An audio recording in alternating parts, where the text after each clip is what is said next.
notre texte. Avant de passer dans notre texte, n'oublions pas le contexte. Un texte est toujours dans un contexte tout à fait particulier. Et là, je vous ai décrit un tout petit peu le contexte. L'Église avait été envahie par des faux docteurs qui encourageaient les chrétiens à vivre dans le péché. Pierre exhorte les croyants à la sainteté parce qu'il se soucie de l'influence des faux docteurs et de leur style de vie impie, immoral. Écoutez, Pierre avait marché avec le Seigneur et après avoir rencontré le Seigneur Jésus-Christ, Pierre a eu des révélations. Il connaissait Dieu. Il avait eu certains privilèges dus au rôle que Dieu voulait qu'il joue dans l'histoire du salut. Et puis, Pierre connaissait son Dieu. Il savait que son Dieu se soucie de la sainteté. Alors, il ne pouvait pas faire autrement que de porter en lui et sur lui le fardeau d'une Église qui est sainte, qui marche pour son Dieu. Et puis, Douglas Moo, dans son commentaire sur la lettre, il va dire ceci. Une telle attitude apathique envers la piété peut infecter jusqu'au croyant le plus consacré. Je me rappelle, il y a plusieurs années, un frère que j'aime beaucoup dans la foi, qui était de l'Église baptiste de Drummondville dans le temps, il m'a fait cette confession. Il a dit, Serge, si tu étais venu au travail, tu n'aurais vu aucune différence entre moi et les autres. Et après l'avoir questionné et ainsi de suite, c'est qu'il avait tellement peur d'être un chrétien qu'il avait adopté le même comportement, le même langage que ceux qui étaient autour de lui. Puis pourtant, c'était un enfant de Dieu. Vous savez qu'il y a plusieurs églises qui sont tombées, non pas à cause de la fausse doctrine, mais à cause de l'immoralité. Ça entre dans l'Église, on devient permissif, et ensuite, qu'est-ce qui se passe? L'Église commence à être corrompue. Avez-vous peur des pasteurs?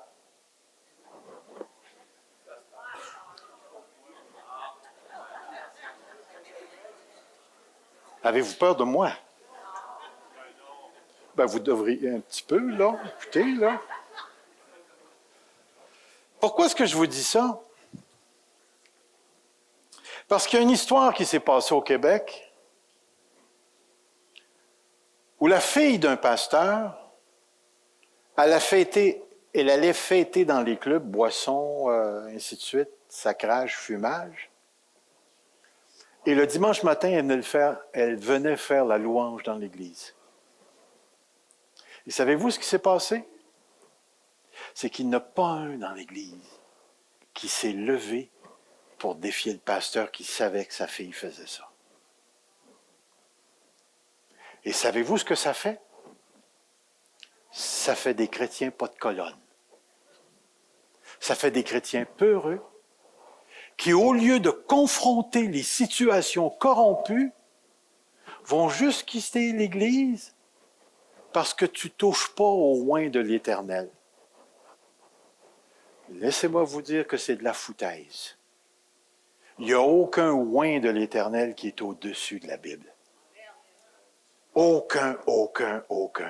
Puis même, on a un texte dans les Écritures que si les anciens ne marchent pas droit, c'est la job des chrétiens de les reprendre. Pas les reprendre sur toutes, là. Écoutez, si je mange 2 sacs de chips, allez pas vers le conseil des anciens puis dire, hey, lui, là, il est cochon. Non. On parle de péché.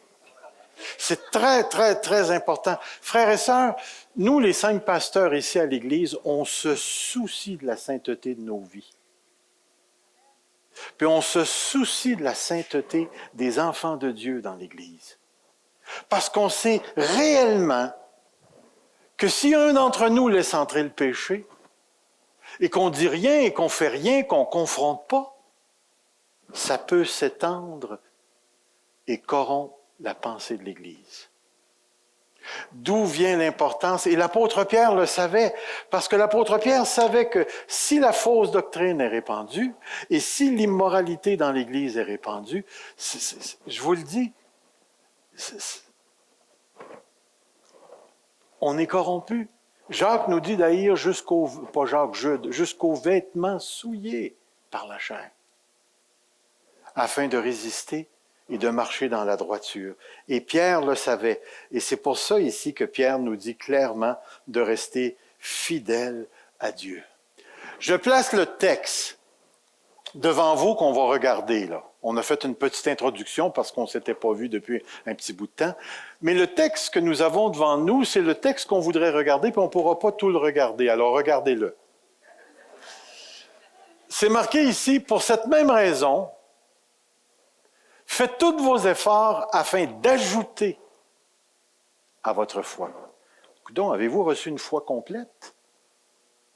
Ici, il parle d'ajouter. La qualité morale, à la qualité morale, la connaissance, à la connaissance, la maîtrise de soi, à la maîtrise de soi, la persévérance, à la persévérance, la piété, à la piété, l'amitié fraternelle, et à l'amitié fraternelle, l'amour. Ça, c'est la nouvelle traduction Louis II, 21. Puis quand vous regardez les grands carrés bruns, ça, c'est le texte découpé.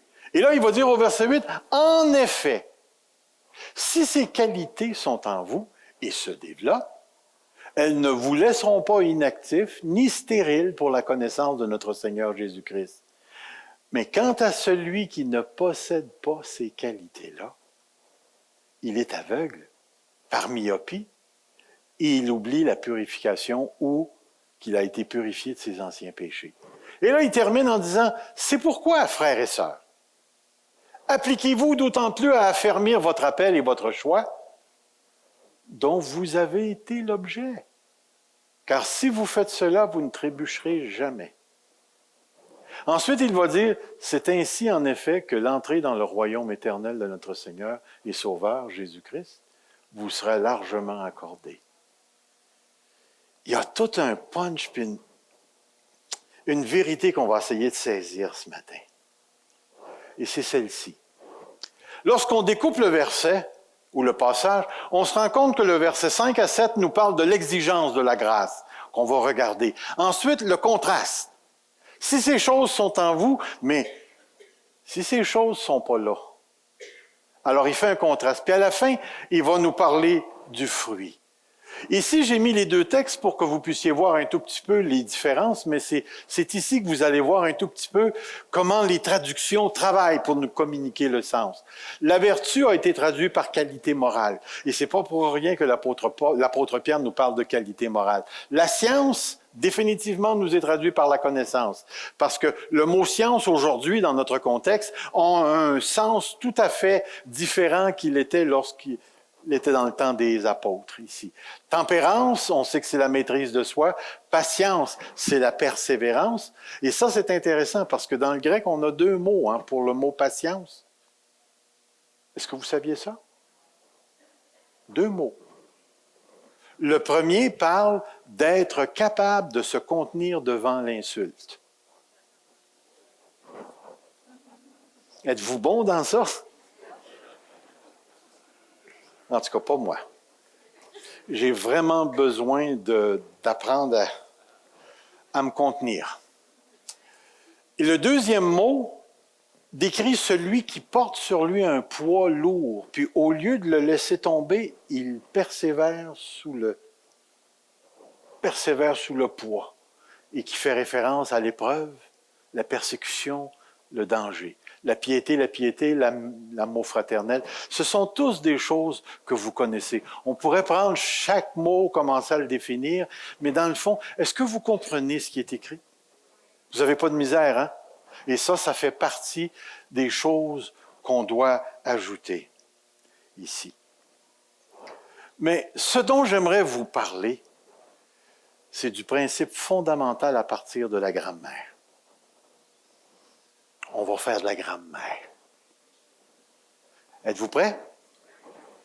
Regardez-moi ça. La première chose qu'on va faire, c'est qu'on va définir le mot fondamental. Attendez, je vais retourner en arrière. Ouais. Le principe fondamental à partir de la grammaire. Tu sais, quand quelqu'un te dit, là, hey, ce que je te dis là, c'est fondamental. Qu'est-ce qu'il veut dire par fondamental? Mais c'est supposé de ressembler à ça. Ce qui est à la base. Ce qui a un caractère essentiel. Si moi je vous dis ce matin, écoutez, les chips dans la vie d'une personne, c'est fondamental. Est-ce que ça fonde la vie d'une personne? Est-ce que ça fait partie comment est-ce qu'on appelle ça, les catégories là, de santé? C'est pas fondamental. Mais si je vous dis, écoutez, là, pour vivre l'air, c'est fondamental. Vous comprenez le mot fondamental? OK.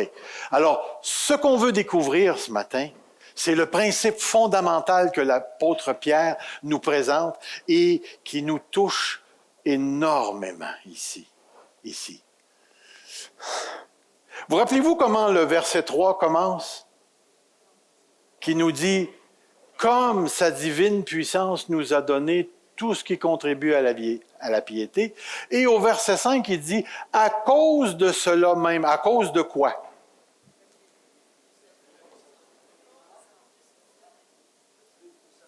À cause que sa divine puissance nous a donné, alors, faites tous vos efforts. Dieu a fait ça, alors vous faites ça. Et qu'est-ce qu'on veut dire par le principe fondamental? C'est qu'on va parler de ceci. Le principe fondamental de la grâce. Si je vous posais la question ce matin, qu'est-ce que la grâce? Vous allez me donner ce qu'on appelle la réponse traditionnelle évangélique. C'est une faveur non méritée. Ça, c'est la définition traditionnelle. Est-ce que c'est une bonne définition? Il y en a qui disent c'est la bonne. Est-ce qu'il y en a qui disent que c'est pas la bonne? C'est très important ici que vous me suiviez bien. La grâce. Êtes-vous sauvé par grâce? Avez-vous été justifié par grâce?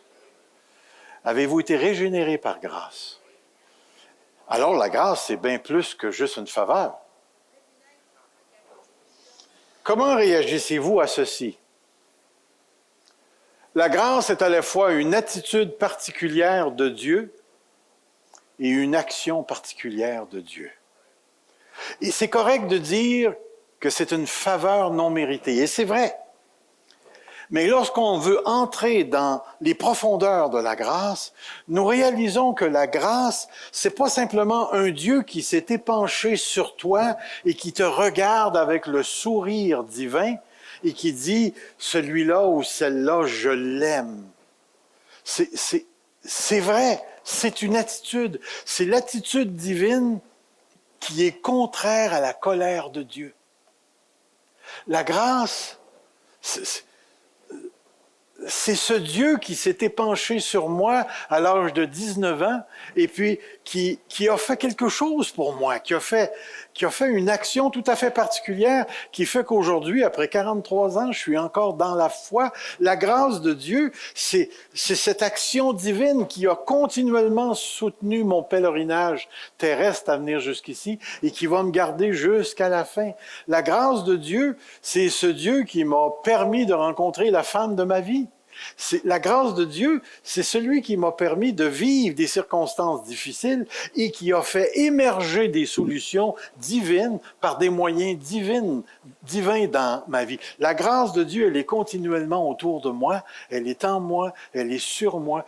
La grâce de Dieu, c'est cette attitude de Dieu qui dit à Serge, « Tu m'appartiens pour toujours. Tu es à moi pour toujours. Et voici comment je te l'ai démontré. » Donc, la grâce de Dieu, elle est pour ainsi dire englobante. Elle englobe la totalité de la relation que Dieu entretient avec moi et toi. Tu es sauvé par grâce, tu as été régénéré par grâce. justifié par grâce, adopté par grâce. C'est cette faveur active de Dieu qui te permet aujourd'hui de pouvoir affirmer que tu es un enfant de Dieu. La grâce, c'est ce témoignage de l'Esprit à l'intérieur de toi qui te dit que tu es un enfant de Dieu, que tu lui appartiens. La grâce, c'est jamais quelque chose de passif. C'est un père qui prend par la main son enfant et qui le conduit jusque dans l'héritage. Et même après, cette faveur de Dieu va demeurer sur nous, continuellement. Alors, frères et sœurs, lorsqu'on parle de la grâce, on parle de quelque chose de très important. Et c'est pour ça que j'ai voulu le mettre entre le verset 3, 4 et le verset 5. Lorsque l'apôtre nous dit « Sa divine puissance nous a donné tout ce qui contribue à la vie et à la piété », c'est le don que Dieu nous a fait. Mais ce don-là t'a été accordé parce que Dieu a porté le regard sur toi et qu'il t'a fait rencontrer Jésus-Christ et que tu as rencontré ce personnage extraordinaire dans ton histoire de vie à un moment précis. Et dans cette rencontre, il s'est passé quelque chose qui s'appelle la nouvelle naissance. Tu n'étais plus capable d'être comme tu étais auparavant après cette rencontre-là. Dans sa grâce, Dieu a fait quelque chose d'extraordinaire. Il m'a donné la vie éternelle. Il m'a donné le pardon de mes péchés. Me pardonne mes péchés. Et c'est pourquoi la grâce est à la fois cette attitude de Dieu et son action envers toi. Et juste en termes d'une petite exhortation ici. Lorsque Dieu pose son regard favorable sur une personne, son action suit. Son action l'accompagne. Et une fois que l'action, le premier moment initial de salut est là, Dieu va continuellement prendre soin. Dieu s'engage personnellement à te conduire à terme. Et c'est ce qu'il y a de merveilleux dans la grâce. Et je bénis Dieu qu'à 19 ans, j'ai connu Jésus-Christ comme mon sauveur personnel et que j'ai compris le salut. Parce que quand je suis sorti du bois puis je suis allé à la maison, puis que j'ai parlé de mon expérience à mon père, puis à mes frères, mes sœurs, je me rendais bien compte, très tôt dans ma vie chrétienne, que la connaissance que j'avais, eux ne l'avaient pas. J'avais quelque chose que je n'avais pas auparavant, et eux ne l'avaient pas, et maintenant j'étais possesseur d'une lumière particulière où je pouvais expliquer le salut de Dieu d'une manière tellement simple. Et là, je réalisais que ce n'était pas quelque chose que tout le monde autour de moi avait. Et j'ai réalisé que j'avais été gracié. Dieu m'avait fait grâce. Grâce. La grâce est à la fois une attitude, une action qui engendre des effets et des conséquences. Et des conséquences. La grâce est englobante, comme on a vu, et la grâce engendre l'obligation. Et là, je voulais vous poser cette question-là ce matin. Est-ce que tu es obligé d'aimer Dieu? Pense-y comme il faut. Pense. C'est une super de bonne question. Est-ce que tu es obligé d'aimer Dieu? Pense-y. Est-ce que tu es obligé d'aimer Dieu? On ne prendra pas de vote secret ici, là. Mais la réponse est oui. Tu es obligé d'aimer Dieu. Tu es obligé d'aimer Dieu. Pourquoi est-ce que tu es obligé d'aimer Dieu?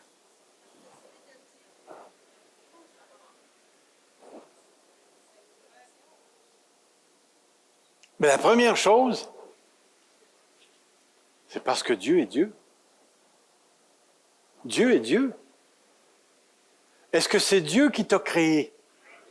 Alors, en te créant, tu devenais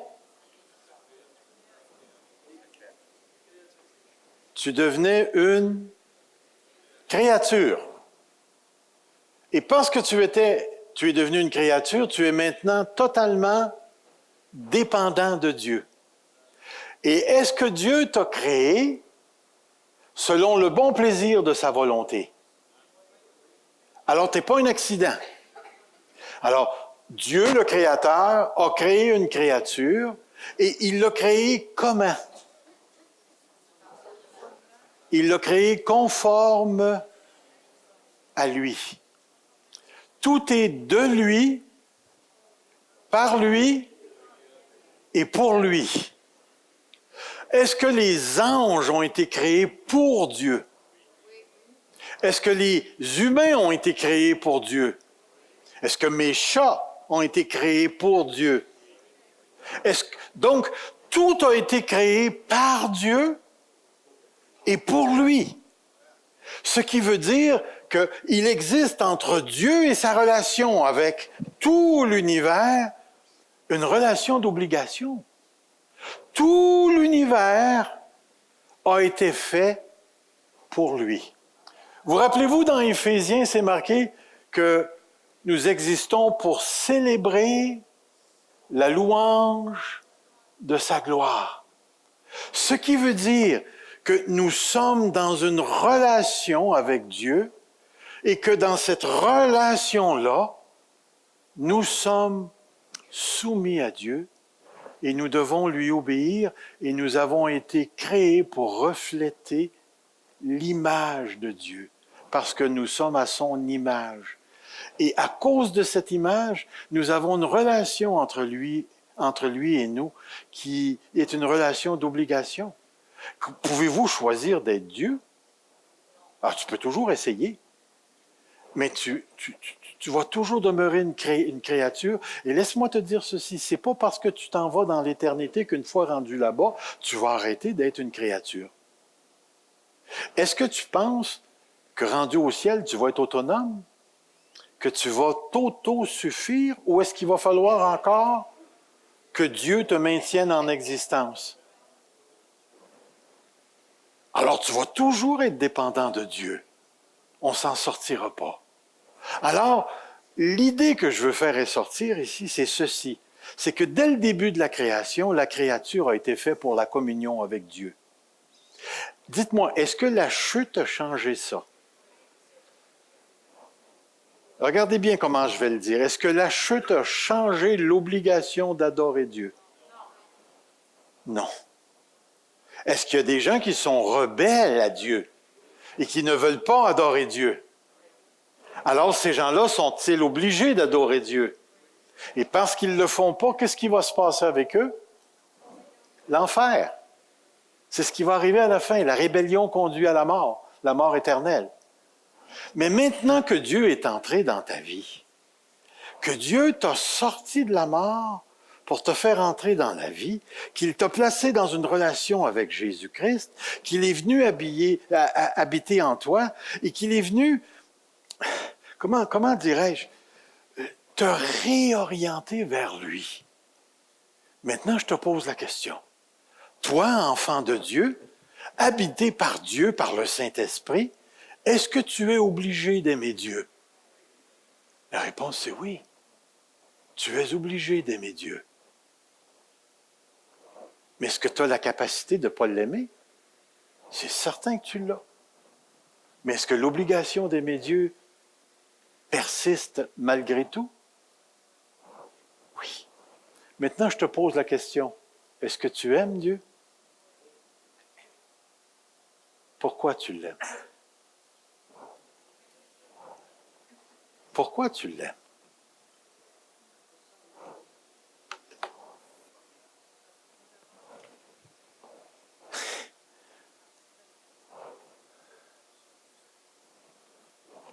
Regardez un texte sur l'obligation. On va revenir à cette question-là.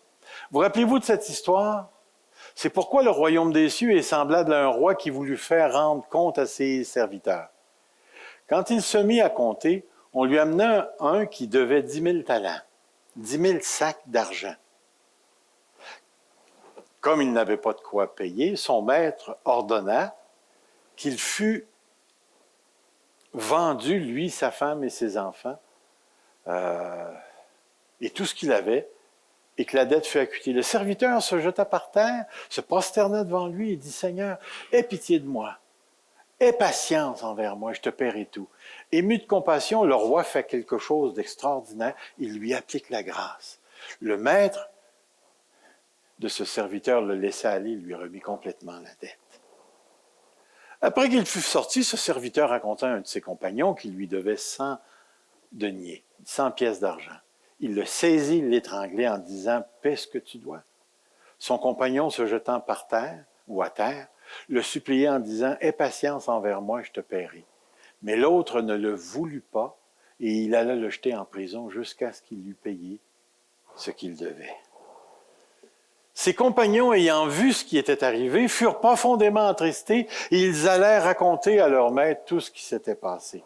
Et regardez ici. Alors le maître fit appeler ce serviteur et lui dit « Méchant serviteur, je t'avais remis en entier ta dette parce que tu m'en avais supplié. » Regardez la suite du texte. Ne devais-tu pas aussi avoir pitié de ton compagnon comme j'ai eu pitié de toi? Et son maître héritier le livra au bourreau jusqu'à ce qu'il eût payé tout ce qu'il devait. Parce qu'il avait reçu une action de grâce, il devait répondre par la grâce.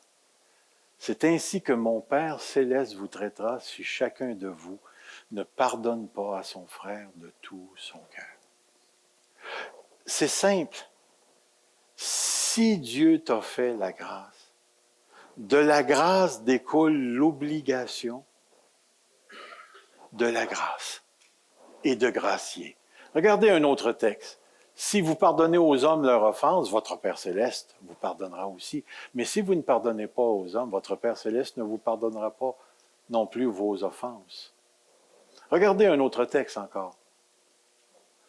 Comme des enfants obéissants, ne vous conformez pas aux convoitises que vous aviez autrefois quand vous étiez dans l'ignorance. Mais puisque celui qui vous a appelé est saint, vous aussi soyez saints dans toute votre conduite. Selon il est écrit, vous serez saints car je suis saint. Et si vous invoquez comme Père celui qui juge selon les œuvres de chacun, sans favoritisme, conduisez-vous avec crainte pendant le temps de votre séjour sur la terre. Tous ces textes sous-entendent que l'obtention de la grâce conduit à l'obligation qui découle de la grâce. Et c'est pourquoi ici, ce qui est important à saisir, c'est que l'être humain, dans sa condition de pécheur comme dans sa condition de nouvelle créature, est redevable à Dieu pour le reconnaître comme Dieu souverain, pour l'adorer, lui obéir en toutes choses. La grâce de Dieu et l'application de la grâce de Dieu ne changent pas cette obligation fondamentale. Et c'est pourquoi lorsque l'apôtre Pierre nous présente ce texte, sa divine puissance nous a donné tout. Le fait que Dieu nous a donné cette capacité de vivre pour Dieu en toutes circonstances et de fuir la corruption, cette grâce qui nous a été accordée par le moyen d'une relation avec Jésus-Christ engendre une obligation morale par rapport au don que Dieu nous a donné. Et c'est pourquoi l'apôtre, il va dire éventuellement, si Dieu a fait ça, c'est pourquoi faites tous vos efforts pour joindre à votre foi telle chose, telle chose, telle chose. Nous sommes placés devant une réalité ici. Tout ça, c'est bien beau, mais la Bible ne dit-elle pas que c'est Dieu qui sanctifie? Pourquoi dois-je me sanctifier? Si c'est Dieu qui m'a sauvé, qui m'a rendu saint, pourquoi est-ce que je devrais, moi, travailler pour être plus saint? Mais c'est bien simple. C'est bien simple. Regarde bien ce qu'on va voir ici. En d'autres mots, si c'est Dieu qui fait tout, pourquoi est-ce que je dois faire quelque chose? Regardez ici. La réponse est... Il y a gros des petits points, hein? Que répondriez-vous à cette question-là? Et la réponse, en fin de compte, elle est assez facile. La nature transformatrice du salut. Prenons quelque temps pour réfléchir sur ce concept. Est-ce que le salut que tu as reçu, c'est une amélioration de ta vieille nature? Est-ce que c'est l'ajout d'une nouvelle nature à ta vieille nature? Ou c'est la transformation de ta nature? Comprenez bien ce que vous êtes en train de me dire. Si vous dites que c'est la transformation de votre nature pécheresse en une nature qui est sainte, vous êtes en train de me dire que le chrétien n'a pas deux natures. J'ai pas en moi un chien blanc et un chien noir. Puis là, ça va dépendre de celui que tu nourris. J'ai toujours eu de la misère avec ça. À toutes les fois que j'entends ça, ça jappe. Moi, je crois fermement que le chrétien n'est plus dans la chair. Il est dans l'esprit. Et j'ai déjà expliqué ça à quelques reprises. Lorsque l'apôtre Paul parle de la chair d'un point de vue moral, il parle d'une condition humaine. C'est-à-dire qu'être dans la chair, c'est d'être en dehors de Jésus-Christ. Laissez-moi vous dire ceci, il n'y a aucun chrétien qui est en dehors de Jésus-Christ. Ça n'existe pas un chrétien charnel. T'as une minute, là. Tu vas trop loin, là, parce que dans 1 Corinthiens, chapitre 2, l'apôtre Paul accuse les Corinthiens en leur disant « N'êtes-vous pas charnels? »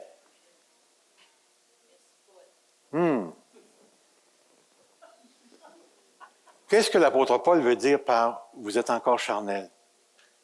Est-ce qu'il est en train de leur dire ouais, le dimanche matin, tu viens à l'église, tu donnes ta dîme, tu lèves tes mains, puis tu chantes « Alléluia, Alléluia, Alléluia ». Puis le lundi matin, là, tu es rendu l'autre bord, tu te mets à sacrer, tu fumes, tu vas, tu sais, ainsi de suite, puis tu vis comme un inconverti, puis ton but, c'est de faire de l'argent, puis tu te fous de tout le monde. Est-ce que c'est ça qu'il est en train de dire? Ou bien s'il est en train de dire, vous, les chrétiens qui êtes dans l'esprit, vous pensez encore comme ceux qui ne sont pas dans l'esprit. Puis si vous lisez bien le texte, c'est en plein ça qu'il est en train de leur dire. Il est en train de leur dire, moi je suis de Paul, moi je suis de ci, moi je suis de ça, et ainsi de suite. Puis là, l'apôtre Paul, il dit, écoutez, c'est les païens qui pensent de même. Vous qui êtes dans l'esprit, vous pensez encore comme ça? J'ai pas pu vous donner de la nourriture solide. Puis vous ne pouvez pas encore le prendre. Un chrétien charnel, là, c'est pas un chrétien qui vit dans le monde la semaine, puis dans l'esprit le dimanche matin. Autrement dit, là, devant Dieu, une personne est dans l'esprit ou une personne est dans la chair. Puis Romains chapitre 5 le dit, ceux qui sont de la chair sont morts. Ceux qui sont de l'esprit ont la vie. Laisse-moi te dire ceci, un chrétien, dans les deux, ça n'existe pas. Maintenant, comprends bien ce que je veux dire. Est-ce qu'un chrétien dans l'esprit peut pécher? La réponse, c'est oui. Mais à toutes les fois qu'il pêche, il agit contrairement à ce qu'il a reçu de Dieu. Il agit contrairement à la nature transformatrice du salut qu'il a reçu. Ce n'est plus ta nature de vivre dans le péché. Ce n'est plus ta nature de vouloir penser comme un païen. Ce n'est plus ta nature de voir le sexe comme un païen le voit, de voir l'argent comme un païen le voit, de voir le bonheur comme un païen le voit, de vouloir t'intégrer dans une culture païenne qui rejette Dieu. C'est plus ta nature. Ta nature a été transformée par l'action du Saint-Esprit et il s'est passé quelque chose de tout à fait extraordinaire. Vous rappelez-vous de Romains 5,5? L'espérance ne trompe point parce que l'amour de Dieu a été déversé dans nos cœurs par le Saint-Esprit qui nous a été donné. Tu as quelque chose dans ton cœur qui n'était pas là Le Saint-Esprit est entré, puis il a déposé dans ton cœur l'amour de Dieu. Pourquoi est-ce que tu aimes Dieu? J'ai été sauvé. J'ai été sauvé de quoi? De l'emprise du péché et de la mort. Et c'est ce qu'il dit au début de Romains, hein? Comment est-ce qu'il dit ça au début de Romains, là? Attends une minute que je m'en rappelle. Il parle du péché et de la mort, mais qu'en Christ, j'ai la vie et l'esprit. Et même dans Galates, chapitre 2, 20, il va dire quoi? Ce n'est plus moi qui vis, mais c'est Christ qui vit en moi. Alors, saisissez-vous que je suis un enfant de Dieu qui vit dans un monde perdu avec sa mentalité, sa moralité, sa compréhension mensongère de l'être humain et de son environnement, mais que moi, j'ai reçu la lumière de Dieu et que j'ai compris que tout l'univers s'interprète à la lumière de celui qui l'a fait, Dieu. Et que ce Dieu est en relation avec tout l'univers. Et que je ne peux plus maintenant, moi, en tant qu'enfant de Dieu qui a la connaissance de Dieu, interpréter les choses comme ceux qui n'ont pas cette connaissance de Dieu. Maintenant, je suis un enfant de Dieu, je suis une personne dans l'esprit. Je ne suis plus dans la chair. J'ai une nature régénérée et j'ai l'amour de Dieu à l'intérieur de moi. Et j'ai reçu la capacité de vivre pour Dieu dans toutes mes circonstances. Et comprenez bien, vous ne m'avez pas entendu parler du mot perfection. Est-ce que ça existe, un chrétien actuellement, là, dans notre situation terrestre présente, est-ce que ça existe, un chrétien parfait? Ah, il me semblait que c'est ça que tu m'avais dit, chérie.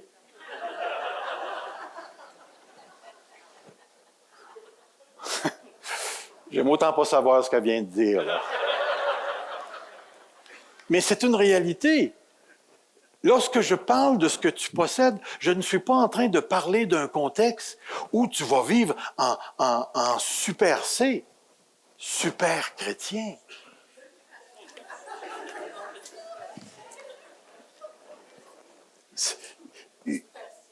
L'idée, c'est que tu n'es pas différent des inconvertis, si ce n'est que par l'esprit qui habite en toi. Mais la grande différence se retrouve dans le fait que tu n'es plus capable de voir les choses comme eux autres, à cause de celui qui habite en toi. Tu as maintenant en toi, saisis bien, tu as maintenant en toi la pensée de Christ. Tu as la pensée de Christ. Mes amis, et c'est pourquoi l'apôtre Pierre, il va dire, écoutez, vous êtes sauvés. Vous avez la vie éternelle. Vous avez été pardonnés de vos péchés. Vous avez cette capacité de vivre pour Dieu. La grâce vous a accordé un trésor extraordinaire. Maintenant, faites tous vos efforts pour joindre à votre foi. Puis, c'est intéressant parce que le texte présuppose que tu l'as, la foi. Et ce qu'il te demande, c'est d'ajouter des choses. Puis ce qu'il te demande d'ajouter, ce sont des vertus, si on peut les appeler comme ça, des vertus qui vont te permettre d'approfondir la connaissance de Christ.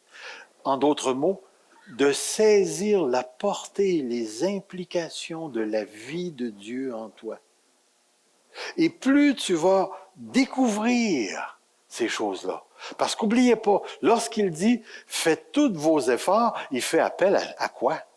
Il fait appel à ta volonté, ta capacité de choisir. Et ta capacité de choisir, pour qu'elle puisse choisir la foi, la maîtrise de soi, l'excellence morale, l'amour et ainsi de suite, il faut que tu sois capable de le choisir. Et la Bible te dit que tu es capable. que tu es capable d'aimer et aimer avec une portée extraordinaire. Que tu es capable de te tempérer, de te maîtriser avec la force de Dieu parce que tu es déjà en lui et que tu as déjà reçu la capacité. Est-ce que tu as reçu la capacité de souffrir pour Dieu? La réponse est oui. Imagine-toi, là, tu transportes en toi la capacité de perdre ta job. Pour Dieu. Tu as la capacité pour toi, et que ça va sonner cru, là, faites attention. Tu as la capacité d'avoir le cancer pour Dieu. Et que ça sonne.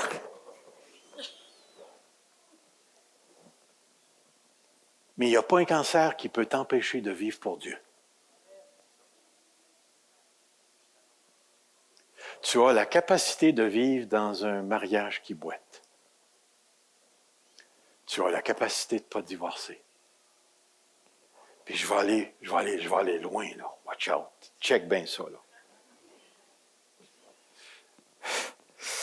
Tu as la capacité de l'aimer. Tu as la capacité de l'aimer. Tu es pogné avec des enfants qui se sont détournés de Dieu, tu es capable de vivre pour Dieu au milieu de cette situation-là.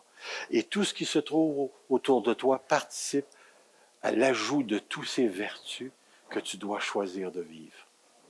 J'ai vécu une expérience particulière il y a 2 semaines.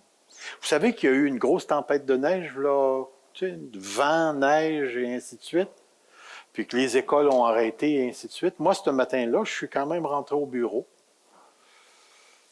Puis j'avais ma grosse minoune grise, là, les portes qui gèlent, les fenêtres qui givrent par en dedans.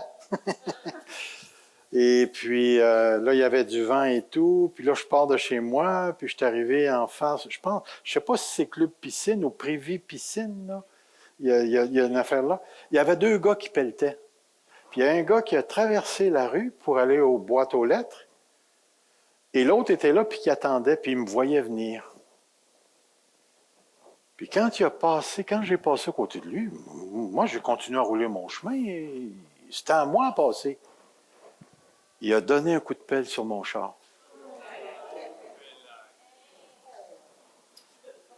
Mais tu aurais dû voir ça, le monstre qui s'est levé à l'intérieur. Ici, j'ai fourré les breaks. J'ai pas juste freiné, là, j'ai fourré les breaks. Ah, j'étais en colère, puis là, les scénarios qui m'ont passé dans la tête, là, c'était épeurant. Puis finalement, là, j'ai pas reviré de bord. J'ai continué parce que j'étais trop enragé. Puis là, je suis arrivé à l'église, au bureau. Puis là, je me suis mis à réfléchir. Puis là, j'ai posé la question au Seigneur. Seigneur, veux-tu bien me dire pourquoi je suis encore pogné avec ça? Pourquoi est-ce qu'à toutes les fois que je vis une injustice, ça monte, là, puis ainsi de suite? Puis le Seigneur n'a rien dit.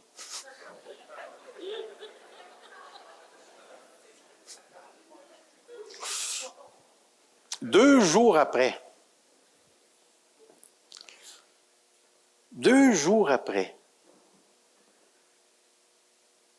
ça devait être une femme qui chauffait, là. Ça fallait que ça soit ça, là. Et que c'est le fun de faire réagir, hein? Mais il y a quelqu'un en avant de moi qui a fait quelque chose, puis ça aurait pu vraiment être dangereux, être dramatique. Ou c'est-tu moi qui l'ai fait, ou c'est l'autre? Mais anyway, ce qui s'est passé à l'intérieur de moi, c'est que j'ai eu une réaction complètement différente. Ouais, c'est l'autre qui est en faute. Ouais. Oui, sinon mon histoire ne marcherait pas, là. J'ai eu une réaction intérieure, puis la réaction, elle a été complètement à l'opposé de la colère que j'avais eue. Puis j'ai réellement tempéré maîtriser dans mon cœur ce qui se passait à l'intérieur de moi. Et là, c'est pas une voix que j'ai entendue, là. C'est une sorte d'intuition qui disait, tu vois, tu es capable. Tu es capable. Puis, quel verset pensez-vous qui est monté à ma pensée? Sa divine puissance nous a donné tout ce qui contribue à la vie et à la piété, et je suis capable de vivre pour Dieu en toutes circonstances. Et je le crois. Je le crois. Je crois que mon Dieu est en train de faire un travail dans ma vie parce que je lui ai demandé d'expérimenter les profondeurs de l'amour. Je ne sais pas si c'est une prière dangereuse, mais lorsque tu demandes d'expérimenter les profondeurs de l'amour, Dieu va te présenter un ennemi à aimer. Aimez vos, priez pour ceux qui, faites du bien à ceux qui, et ainsi de suite. Écoutez, me connaissant, là, c'est impossible. Mais me connaissant à la lumière de Dieu, je demande à Dieu de connaître les profondeurs de l'amour et d'être capable d'aimer ceux qui, dans leur folie, me feront du mal, puis être capable de prier. Et je demande cette prière-là parce que la capacité qui est en moi, qui s'appelle le Saint-Esprit, peut m'emmener dans des régions de la connaissance de Dieu que je n'expérimente pas encore. Puis, je ne peux pas vous dire pourquoi. Depuis que je suis sauvé, ça ne m'a jamais lâché. J'ai toujours cru que je pouvais rencontrer Dieu dans la profondeur. Dans des moments, dans des régions d'émerveillement, où je serais complètement bouche bée devant ce que Dieu est et devant ce que Dieu fait. Et quand je regarde ma vie vers le passé, puis je regarde toutes les choses à travers, moi j'appelle ça des trous de souris, où Dieu m'a fait passer, je me rends compte à quel point j'ai pas seulement découvert un Dieu qui m'aime énormément, j'ai découvert à quel point je lui étais attaché. Je le sais que Dieu m'aime, mais j'ai aussi besoin de découvrir à quel point moi je l'aime. Parce que lorsque je sais que j'aime Dieu, je me rends compte que la vie que j'ai avec lui devient palpable, devient extraordinaire. Je suis collé à Dieu. C'est pour ça que je demande à Dieu ce matin que vous puissiez avec moi croire que nous avons la capacité d'être saints. Dans toutes nos pensées puis dans nos comportements, tout en sachant qu'ici-bas, nous n'atteindrons jamais la perfection. Tout en sachant que je vais encore faire des faiblesses puis je vais encore perdre patience à certains moments donnés. Mais il y a comme quelque chose en dedans de moi qui dit, il y a plus que ça. Il y a quelque chose en dedans de moi qui n'est pas moi, puis qui est plus grand que moi, puis que lui est en train de me guider vers quelque chose dont j'ai absolument faim et soif d'expérimenter et de connaître. C'est dans cette perspective qu'après 43 ans de vie chrétienne, je cherche encore les profondeurs de Dieu et je sais que l'une des portes d'entrée dans les profondeurs de Dieu, c'est de ne plus vivre comme je vivais avant de ne pas le connaître, mais que de centrer, d'orienter ma vie et d'incliner ma vie sur lui. Parce que tout est de lui, par lui et pour lui. Est-ce que je sais que tout est de lui? J'ai vraiment pas de misère à croire ça. Est-ce que je sais que tout est par lui? C'est tellement évident que tout a été créé par lui. Maintenant, est-ce que j'expérimente vraiment que je suis pour lui? Dans toutes les circonstances, dans toutes les situations, dans tous les domaines de mon intériorité et de mon extériorité? Non, pas encore. Mais j'en expérimente beaucoup.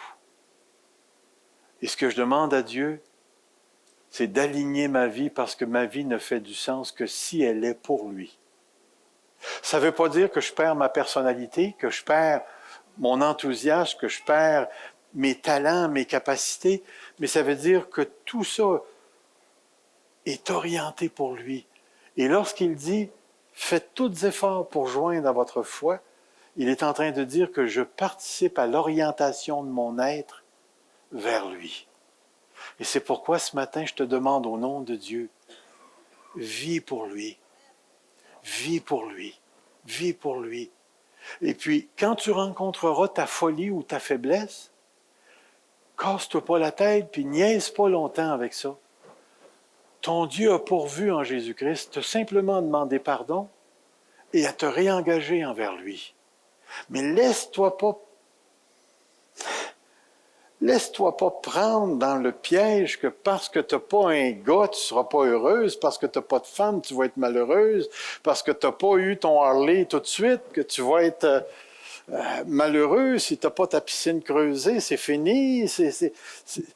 Arrête-toi pas par ces choses-là. Il y a des choses que tu vas regretter, mais alors regrette-la pendant 3-4 minutes, puis après ça, reviens. Vous savez hein, que ce que je fais, moi, avec l'apitoiement, je me donne 15 minutes par semaine pour m'apitoyer sur moi. Puis là, ma femme, elle me le rappelle. Ton 15 minutes est fait.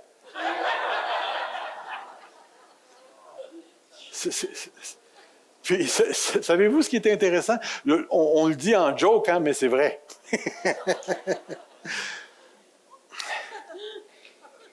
Depuis que j'ai adopté cette chose-là, mon âme est libre de venir devant Dieu et de regarder le monde à la lumière de ce qu'il est. Et c'est pourquoi ce matin, en terminant, j'aimerais vous dire, vivez pour lui. Vivez pour lui. Ne regardez pas vos défauts, vos conflits intérieurs comme étant des handicaps. Vous rappelez-vous de la fameuse phrase de Paul, c'est lorsque je suis faible? Yeah. Je ne sais pas, moi, si j'avais à écrire une lettre, je rajoutais le mot fou au mot faible. C'est lorsque je suis faible et fou que j'expérimente les profondeurs de la grâce. Parce que j'ai encore de la folie qui est attachée à moi. Pas juste de la faiblesse. Puis je me rends compte que mon Dieu m'aime au-delà de ma folie actuelle. Alors, le texte de l'apôtre Pierre va beaucoup plus loin que ça. On n'aura pas le temps de tout le voir. Mais le texte nous invite à croire dans cette possibilité, cette capacité que Dieu nous a donnée. Nous sommes capables d'être saints et de vivre pour lui. Maintenant, frères et sœurs, qu'à l'Église Fusion, nous le croyons et que nous vivions pour lui. Courbons-nous devant lui. Seigneur notre Dieu, nous nous arrêtons ici ce matin.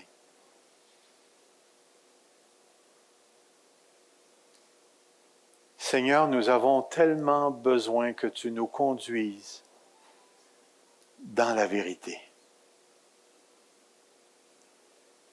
Que tu nous conduises dans ta vérité. Parce que tu dis dans ta parole que la vérité libère. Elle affranchit. Elle affranchit du péché. Elle nous affranchit de toutes les fausses croyances. Elle nous affranchit des limites imaginaires. Elle nous permet de chercher les profondeurs de Dieu, sa connaissance, sa parole. Fais-nous connaître la vérité sur nous-mêmes, Seigneur, afin que nous ne soyons pas arrêtés ou bloqués à travers des pensées qui nous priveraient de toute la puissance qui se trouve en nous par la présence du Saint-Esprit. Seigneur Dieu, fais-nous connaître la vérité au-delà de nos corps, afin qu'on ne soit pas bloqué par un corps handicapé par le péché, par la présence d'une mort qui se déroule à tous les jours dans le vieillissement et tout ce qui s'ensuit. Donne-nous de croire profondément à l'intérieur de nous qu'à cause de la relation que nous avons avec Jésus-Christ, Éphésiens 3:20 est une réalité à celui qui peut faire au-delà de tout ce que nous pensons ou demandons. Accorde-nous la grâce de comprendre que nous avons la capacité d'avoir une foi musclée en y ajoutant toutes les vertus que Pierre décrit. Une foi mature, solide, qui a du tonus et qui est capable de résister au péché et au mal jusque dans la mort s'il le faut. Accorde-nous la grâce de croire en cette capacité que tu nous as donnée pour la sainteté. Jésus, tu n'es pas simplement mon frère, tu es mon Dieu. Et parce que tu es mon Dieu et que tu m'as laissé ici dans ce monde pour toi, tu m'appelles à vivre pour toi ici-bas. Fais-nous connaître à l'Église Fusion les profondeurs de l'amour de Dieu, qui dépasse toute intelligence. Permets, Seigneur, que nous puissions en Église vivre une expérience collective de ton amour, afin que l'Église Fusion peut tellement être fusionnée que l'Évangile va éclater de tous les côtés pour la plus grande gloire de Dieu. Alors je te prie d'avance, Seigneur, que les 100 personnes qui seront avec nous le 15